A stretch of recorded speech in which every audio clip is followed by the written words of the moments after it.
Hello students, चलो इस video में हम लोग ब्लड के बारे में स्टडी करेंगे। It is a red coloured liquid which circulates in our body.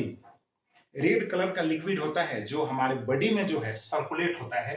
It is red because it contains A red pigment called haemoglobin. मतलब रेड का कारण क्या है कि एक रेड पिगमेंट होता है जिसको हम लोग कहते हैं हेमोग्लोबिन। उसकी उपस्थिति, उसके प्रेजेंस के कारण ही ब्लड का कलर जो होता है रेड होता है। अब देखो, blood is a connective tissues है। ये पूरी बॉडी में कनेक्टिव टिश्यूज के रूप में वर्क करता है। अब मेन पार्ट्स इसको हम लोग स्टडी करते हैं। इसके 4 मेन पार्ट्स है। पहला जो पार्ट है प्लाज्मा है, सेकंड जो पार्ट है रेड ब्लड सेल्स है, थर्ड जो पार्ट है व्हाइट ब्लड सेल्स है, और फोर्थ जो पार्ट है वो है प्लेटलेट्स। अब देखो, रेड ब्लड सेल्स को हम लोग आरबीसी कहेंगे, व्हाइट ब्लड सेल्स को हम लोग डब्ल्यूबीसी कहेंगे। तो फर्स्ट जो पार्ट है वो है प्लाज्मा। तो देखो, the liquid part of blood is called plasma. यानी जो ब्लड है उसका जो लिक्विड पार्ट है, जो फ्लूइड पार्ट है और जो लिक्विड पार्ट है उसी को हम लोग कहते हैं प्लाज्मा। फ्लूइड मीन्स लिक्विड ही होता है। It is a colorless liquid that consists of 90% of water with many substances dissolved in it. 90% जो होता है इसमें वाटर होता है और मेनी सबस्टांसेस, बहुत सारे सबस्टांसेस जो होते हैं डिजोल्व होते हैं इसके साथ।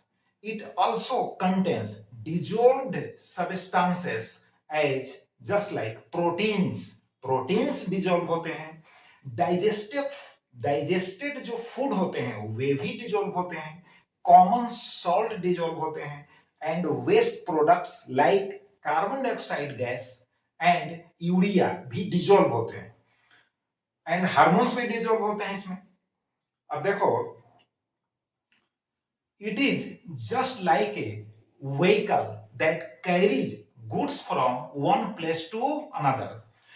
ये जो प्लाज्मा है, जैसे गाड़ी जो होती है एक स्थान से दूसरी स्थान तक लगेज को ढोने में उपयोग में आती है, सिमिलरली जो है प्लाज्मा जो है इतने है ना आइटम्स को जो है एक प्लेस से दूसरे प्लेस तक बॉडी में कैरी करने का काम करता है।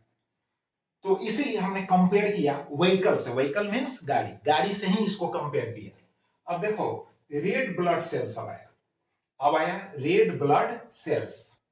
Red blood cells are red in color due to the presence of red pigment called hemoglobin. Haemoglobin के प्रेजेंस में ही वो रेड कलर दिखता है। अब देखो, इसको हम आरबीसी कहेंगे। तो RBC are carriers of oxygen. Red blood cells carry O2 from the lungs to all the cells of the body. यह जो आरबीसी है यह कैरियर का काम करता है, यानी ऑक्सीजन को कैरी करने का काम करता है। तो कहां से कैरी करता है? जैसे कोई व्हीकल है तो व्हीकल कहीं किसी स्थान से जो है, किसी पॉइंट से जो है लगेज को, गुड्स को लेकर दूसरे प्लेस तक, दूसरे पॉइंट तक वो पहुंचाता है। सिमिलरली जो है ये कहां से है, ऑक्सीजन को कैरी करता है। तो रेड ब्लड सेल्स जो है carry oxygen from the lungs, यानी लंग्स से कैरी करता है to all the cells of the body, यानी लंग्स से लेकर कैरी करके और बॉडी के ऑल पार्ट्स में यह पहुंचाने का काम करता है। Red blood cells are circular in shape. इसका जो शेप होता है वो सर्कुलर होता है। Red blood cells do not have nuclei. Each red blood cell के पास, यानी प्रत्येक रेड ब्लड सेल के पास न्यूक्लियस नहीं होता है। बात समझ गए? न्यूक्लियस नहीं होने के कारण ही लॉन्ग लास्ट नहीं करता है। इसका लाइफ जो पीरियड होता है शॉर्ट पीरियड होता है, क्योंकि इसमें न्यूक्लियस नहीं होता है। अब यह क्विकली फॉर्म भी हो जाता है। बात समझ गए? तो देखो, red blood cells are made quickly because they do not, है ना, live for long time. Each blood cell lasts for about 4 months. The basic cause of short life of red blood cells is absence of nuclei. मतलब इसका basic जो कारण है, long life नहीं रहने का बेसिक जो कारण है, इसमें न्यूक्लियस ही नहीं होता है। रेड ब्लड सेल में न्यूक्लियस नहीं होता है। बात समझ गए? बट डब्ल्यूबीसी में न्यूक्लियस होता है, याद रखना। आरबीसी में न्यूक्लियस नहीं होता है, बट डब्ल्यूसी में न्यूक्लियस होता है। अब देखो the basic cause of short life ही बतलाएंगे। अब देखो व्हाइट ब्लड सेल्स, जिसको डब्ल्यूबीसी कहते हैं, तो व्हाइट ब्लड सेल्स जो है सेफ गार्ड है।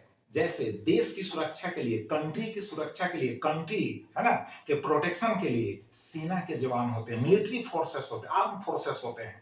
उसी प्रकार से डब्ल्यूबीसी का में जो मेन काम है, डिजीज से प्रोटेक्ट करना है, सुरक्षा प्रदान करना है, बीमारियों है ना को भगाना है। बीमारियों का जो कॉज है, डिजीज का जो कॉज है, उस अगेंस्ट में फाइट करना है। यही मेन वर्क है डब्ल्यूबीसी का। बात समझ गए? तो देखो white blood cells fight against infection and protect us, हमको बचाता है फ्रॉम डिजीजेस।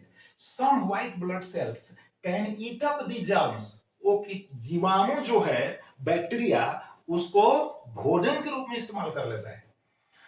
अब देखो that causes diseases and other white blood cells form chemicals known as antibodies. और दूसरे तरह के जो डब्ल्यूबीसी हैं, वे क्या करते हैं, केमिकल्स फॉर्म करते हैं। और केमिकल्स का जो नेम है एंटीबॉडीज हैं। अब एंटीबॉडीज नाम है antibodies to fight against infection, infection के अगेंस्ट में लड़ना है। यानी जो कॉज है डिजीज का, है ना, उसके अगेंस्ट में लड़ना है, फाइट करना है और बॉडी को प्रोटेक्ट करना है। अब देखो white blood cells are spherical in shape और इरेगुलर शेप भी होता है। जरूरी नहीं कि स्फेरिकल हो, इरेगुलर शेप होता है, कोई फिक्स शेप नहीं भी हो सकता है, ऐसा भी होता है। डब्ल्यूबीसी कंटेंस न्यूक्लियस, मैंने कहा पहले डब्ल्यूबीसी कंटेंस न्यूक्लियस, इसमें न्यूक्लियस होता है। आरबीसी में न्यूक्लियस है ना नहीं होता है, इसमें न्यूक्लियस होता है। और smaller in number than RBC, RBC के कंपैरिजन में इसकी जो संख्या होती है कम होती है। इसको समझ गया?